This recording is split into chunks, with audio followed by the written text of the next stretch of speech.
안녕하십니까. 강남의 병원 윤창입니다. 저는 유전성 망막질환에서 이미징 스터디에 대해서 말씀드리고자 합니다.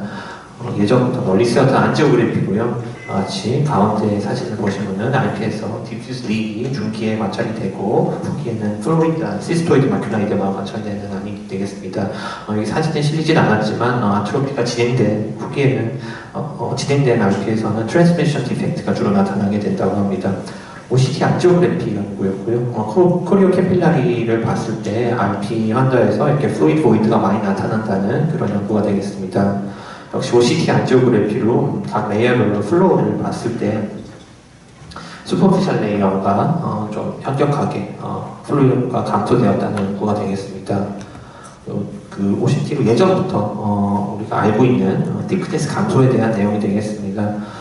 이렇게 RP 환자에서 토탈 레티널 티크네스가 감소하게 되는데요. 회색으로 보이는 것이 이제 노멀 레인지입니다. 이너 레티나, 여기서 말하는 이너 레티나는 RNFL, GCIPL을 포함한 IPL까지는 되겠습니다. 그쪽은 역시 그 95% 컨피던스 인터벌 사이에 있게 되고요. 아우터 레티널 티크네스, 그 나머지 바깥쪽이 훨씬 현격하게 감소하는 걸 알 수 있었고, 그리고 이제 RP에서의 초기 변화는 아우터 레티나의 감소가 두께 감소가 되겠습니다. 이건 또 역시 많이 알려져 있는 엘립스테이소이드 존에 대한 얘기입니다.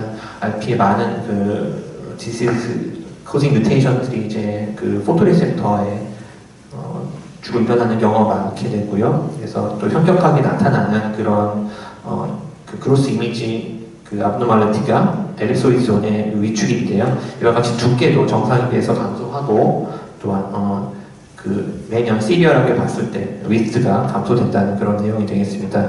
이게 엑스링크드 RP에서 봤던 그런 결과고요. 이렇게 이네리턴스 패턴을 보았을 때 엑스링크드 RP와 오토소멀 도미넌트가 또 차이를 보이게 되겠습니다. 이게 그 유전자별로 그런 코릴레이션을 보기 쉽지 않았고요. 이렇게 그로스 풀 데이터로 봤을 때 뚜렷하게 엑스링크드 RP에서 엘소이드 존의 위스 슈링키지가 뚜렷하였습니다. 그래서 오토소멀 도미넌트 풀링에서는 3 내지 4%의 연간 슈링이 관찰되었고요. 엑스링크드 RP에서는 그걸 2배가 넘는 7 내지 9% 소실을 보였습니다. 이런 OCT에서 나타나는 그로스 abnormality가 사이코피지올로지컬 테스트와 연관된다는 내용이 되겠습니다. 포칼 마큘라 ERG의 AP의 앰플리튜드와 연관이 있었고요. 멀티포칼 ERG도 이와 같이 진행이 될수록 주변의 앰플리튜드가 감소함을 알 수 있었습니다. 포토리셉터 엘립소이드 존을 암파스 이미지로 넓이를 쟀을 때 이것과 비주얼 필드의 아이소토 에리아가 또 연관을 보였고요. 마이크로 페리메트릭의 경우도 역시 연관을 보였습니다. 이와 같이 이제 우리가 그 가장 또 릴라이어블하고 간단하게 볼 수 있는 그런 이미징 바이오마커로서 그 RP에서 엘립소이드 존 위드가 구분도 쉽고 이러한 기능적인 검사도가 연관이 되기 때문에 좋은 지표가 될 수 있다는 내용이 되겠습니다. 조금 위치를 바꿔서 이너 레티나, 아까 그 RP에서도 두께가 감소하지 않는다는 이너 레티나를 GCIPL과 RNFL로 구분하여 보았을 때 RP가 점점 진행할수록 RNFL은 좀 더 두꺼워지고 그다음에 모듈인 RP에서는 GCIPL이 컨트롤에 비해서 좀 두꺼웠다가 좀 더 어드밴스드에서는 비슷해진다는 아까 연구와 비슷하게 이너 레티나는 비교적 후기까지도 그 티크니스 자체는 변화가 없다는 그런 내용이 되겠습니다. 이건 휴먼 스피시맨에서의 내용이고요. 레이어별로 셀 카운트를 보았는데 아우터 뉴클리어 레이어는 이렇게 현격하게 셀 카운트가 감소하였지만 이너 뉴클리어 레이어나 GCL 감소는 하지만 많이 감소는 안 한다고 현격한 감소는 아니었습니다. 그 다음에 이거는 많이 쓰는 알비온 마우스에서의 그런 셀룰라리티 내용인데요. 갱글리온 셀 레이어에서 셀룰라 덴시티가 원령에 따라서 그 다음에 위치에 따라서 큰 차이를 보이지 않습니다. 이제 갱글리온 셀 레이어에는 정상적으로 그 레티널 갱글리온 셀 말고도 아마크라인 셀도 존재하기 때문에 레티널 갱글리온 셀만 따로 봤을 때도 역시 셀룰라리티가 원령에 따른 큰 변화를 보이지 않는다고 하였습니다. 다음에 보여드릴 거는 오토플루어센트 이미지게 되겠습니다. 이거는 이제 왼쪽에 있는 건 정상인에서고요. 이런 정상에서 블루빛 오토플루어센트는 포베아에서 하이포로 보이고 니어 인프라레드에서는 포베아가 하이퍼로 나타나게 되겠습니다. 이건 이제 RP 케이스들이고요. 이게 점점 좀 진행되어 있는 환자들인데 초기에는 이렇게 그 정상과 비슷한 모습을 보이다가 이 케이스들에서는 이제 그 포베아의 하이퍼 플루어센트 그 링이 나타나는 그런 케이스들이고요. 진행할수록 이런 것이 감소하는 양상이었습니다. 이런 하이퍼 플루어센트 링의 그런 크기는 결국 그 페리메트리와 관련이 있어가지고 하이퍼 플루어센트 링이 감소된 어드밴스드 디지즈에서는 저런 그 코토마 구조형부에 나타난다는 그런 내용이 되겠습니다. 이제 OCT랑 일치되어서 같은 위치를 보았을 때 정상적인 포베아, 그 엘립소이손이 유지가 되는 그런 포베아에는 이제 하이포 그 정상과 비슷한 모습을 나타냈고, 하이퍼 플루언스트 링은 결국은 이제 이런 엘립소이손이 아우터 세그먼트가 감소하는 영역에 위치하게 되고, 그 바깥으로 이렇게 약간 어둡게 나타나는 영역은 결국 이런 부분, 완전 디제너레이션 된 영역에서 어떻게 나타나는 걸 볼 수 있었습니다. 이런 펀더스 오토플루어센스로 간단히 볼 수 있는 이런 그 포베알 링의 변화가 OCT에서의 그 이상과 비교적 일치한다는 그런 내용이 되겠습니다. X링크드 RP 케이스고요. X링크드 RP에서 모두 나타나는 건 아니지만 이런 식으로 그 포베아나 마큘라에 옐로우 골든 링이 나타날 수 있는데 이걸 테이프탈 라인 옐로우 화이트 리플렉스라고 부른다고 합니다. X링크드 RP가 재미있는 것은 그 X 염색체 이상이 있을 때 정상적으로 이제 X 염색체 두 개를 갖고 있는 피메일에서는 랜덤 이넥티베이션이 되는데, 이러한 X 크로모솜의 랜덤 이넥티베이션이 이런 이미징 스터디에서도 나타나게 됩니다. 여기를 보시면은 레디얼한 패턴으로 하이퍼와 하이포가 그 연관을 보여주고 있는데요. 이런 식으로 오른쪽 하단에 있는 이런 모양이 나타나게 됩니다. 물론 이게 이제 히스톨로지컬리, 제네티컬리 프루브된 건 아니지만 그 저자들은 이제 요게 그 X 크로모솜 이넥티베이션과 관련이 있고, 결국 이러한 랜덤 이넥티베이션은 엠브리오닉 스테이트에 이어나가게 되고요. 그것이 이제 그 엠브리오에서 눈이 이제 발달하면서 익스펜션이 되면서 이러한 그 레디얼한 양상으로 나타나는 거 아닌가 하는 그런 가설을 제시하고 있습니다.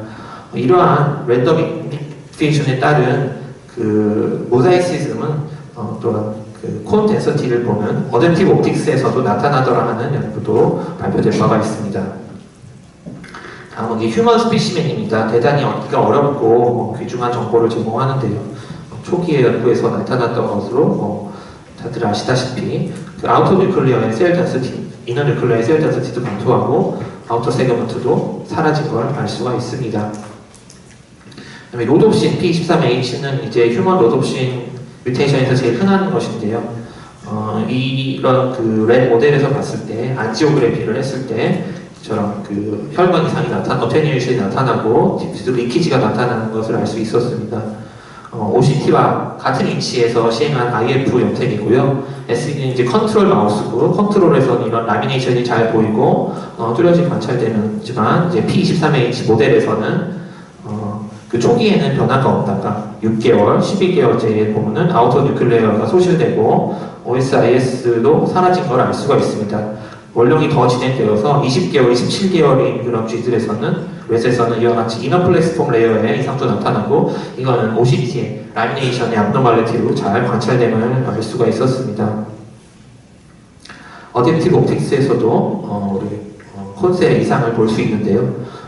RP나 어셔에서 시력이 정상인 경우에도 포베아의 그 콘 덴서티는 30%에서 감소하였다고 하고요. 이 정상이고 RP 환자이고요. 콘 덴서티가 감소하고 스페이싱이 증가한 걸 알 수 있었습니다. 이제 우리가 이제 이미징 스터디로 알 수 있는 거는 아직은 이제 몰레큘러 이미징은 안 되고 어찌 보면 그로스 이미지만 볼 수 있는 거가 되겠습니다. H&E 염색을 했을 때 라미네이션 정도를 우리가 볼 수 있다고 할 수 있는데요. 이런 스페시맨에서 AIF 염색을 해서 보았을 때 뉴로 디제네레이션, 레티나에서 디제네레이션이 일어나면서 리모델링이 일어나는 과정 중에 특징적인 사진이 되겠습니다. 같이 이제 좀 진행된 RP에서는 로드셀에 새로운 뉴라이트가 스프라이튼 해가지고 이렇게 이너 레티나 같이 새로운 그 뉴라이트를 내는 걸 알 수가 있겠습니다. 주황색으로 염색된 건 플렉스폼 레이어들인데요. 정상적으로 이제 스캠스가 플렉스폼 레이어에서 이루어지게 되는데 이와 같이 그 아우터 뉴클리어 레이어에 있는 새로운 뉴라이트, 이너 레티나까지 이렇게 연결되는 걸 볼 수 있습니다. 이것이 이제 어떤 그 진정한 시냅스 이미지 어떤 기능을 하는지는 아직까지 알려진 바가 없지만 이런 거는 사실은 우리가 많이 하고 있는 그 실제 환자에서 쓸 수 있는 그런 그로스 이미지만으로는 알기 어려운 내용이 되겠습니다. 이것도 비슷한 내용이 되겠는데요. 이거는 이제 염색은 아니고 마이크로 몰레큘 염색을 한 거를 셀을 이제 기능적으로 클래시피케이션해서 컬러 코딩한 것이고요. 얼핏 봐서는 이 환자에서 이렇게 그 라미네이션은 좀 정상적으로 되어 있는 것처럼 보입니다만 이거를 셀을 구분해서 보았을 때 원래 정상적으로는 온콘 바이폴라, 오프콘 바이폴라, 로드 바이폴라가 30, 40%의 비율로 나타나는데 이렇게 환자에서는 라미네이션은 정상적으로 보일지라도 셀 파퓰레이션에 바이폴라 셀의 파퓰레이션이 로드 바이폴라는 현격히 줄고 오프 바이폴라가 늘어나 있는 그런 파퓰레이션적인 이상을 보여주고 있습니다. 이런 거는 역시 우리가 임상에서 스터디하는 그로스 이미지만으로 알기는 어려운 내용이 되겠습니다. 또 같은 그룹의 또 다른 논문인데요. 그 프라이메이트고 노멀 프라이메이트입니다. 이건 RP가 있는 프라이메이트고요.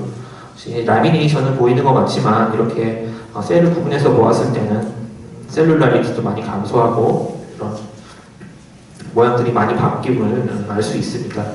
그래서 그 브레인에서 그 뉴런에서 나타나는 뉴로 디제네레이션이 레티나에서도 나타나고 이와 같이 세 단계의 페이스로 구분하는 그런 연구자들도 있습니다. 그래서 이제 그 포토리셉터의 아우터 세그먼트가 감소되고 결국은 페이스 2에서는 이러한 포토리셉터가 아예 소실이 되고 밀르설의 하이퍼트로피가 관찰이 되고 마이크로 뉴로마나 새로운 뉴라이트들이 시냅스 비슷한 거를 만들다 이런 방식으로 리모델링이 일어난다는 그런 연구가 있습니다.